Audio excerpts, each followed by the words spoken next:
आप सभी को नागेश्वर ज्योतिर्लिंग की कथा सुनाएंगे। यह कथा शिव पुराण के कोटिरुद्र संहिता में ही वर्णित है।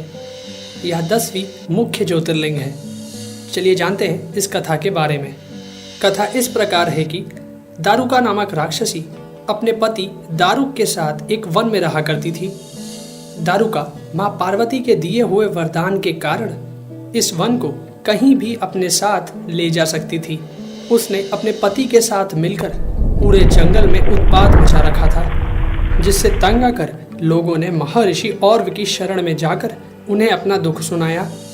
महर्षि औरव ने शरणागतियों की रक्षा के लिए राक्षसों को यह शाप दिया कि ये राक्षस अगर पृथ्वी लोक पर हिंसा करेंगे या यज्ञ का विध्वंस करेंगे तो उसी क्षण नष्ट हो जाएंगे। जब यह खबर देवलोक में बैठे देवताओं को मिली तो उन्होंने राक्षसों पर आक्रमण कर दिया।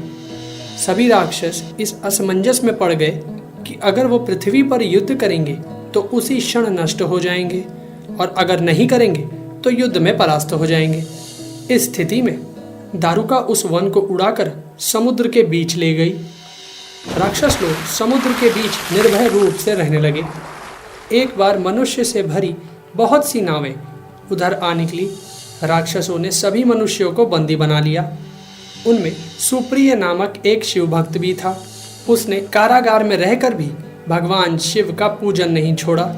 साथ ही अपने कई साथियों को भी शिव पूजा करना सिखा दिया। इस प्रकार सुप्रिय और उसके साथी प्रतिदिन शिव पूजा करने लगे। जब दारुक राक्षस को इस कार्य का पता चला तो उसने सुप्रिय को धमकाया और उसे मारने के लिए दौड़ा। सुप्रिय ने भगवान शिव की प्रार्थना की। अपने भक्त की करुण पुकार सुनकर भोलेनाथ एक ही क्षण में प्रकट हुए और सभी प्रधान राक्षसों को नष्ट कर दिया। यह देख दारुक अपनी पत्नी के पास भागा। भगवान शिव ने यह वरदान भी दिया कि आज से इस वन में चारों वर्ण अपने धर्म का पालन कर सकते हैं। तमोगुणी राक्षसों का इसमें कोई स्थान नहीं है। भगवान शिव का यह वचन सुनकर दारुका अत्यंत भयभीत हो गई।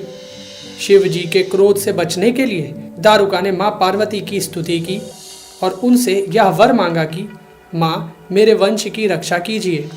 माँ पार्वती ने उसे आश्वासन देते हुए भोलेनाथ से कहा कि हे नाथ, आपका वचन तो सत्य ही है, परंतु ये राक्षस पत्नियाँ जिन पुत्रों को जन्म देंगी वे सब इस वन में रह सकते हैं, ऐसी मेरी इच्छा है। तब भगवान शिव जी ने कहा, तथास्तु, मैं अपने भक्तों का पालन करने के लिए प्रसन्नतापूर्वक इस वन में लिंग रूप में रहूंगा। इस प्रकार उस ज्योतिर्लिंग के रूप में भगवान शिव नागेश्वर कहलाए। दोस्तों, यह थी भगवान नागेश्वर के प्रादुर्भाव की कथा, परंतु यह ज्योतिर्लिंग का स्थान थोड़ा विवादित है।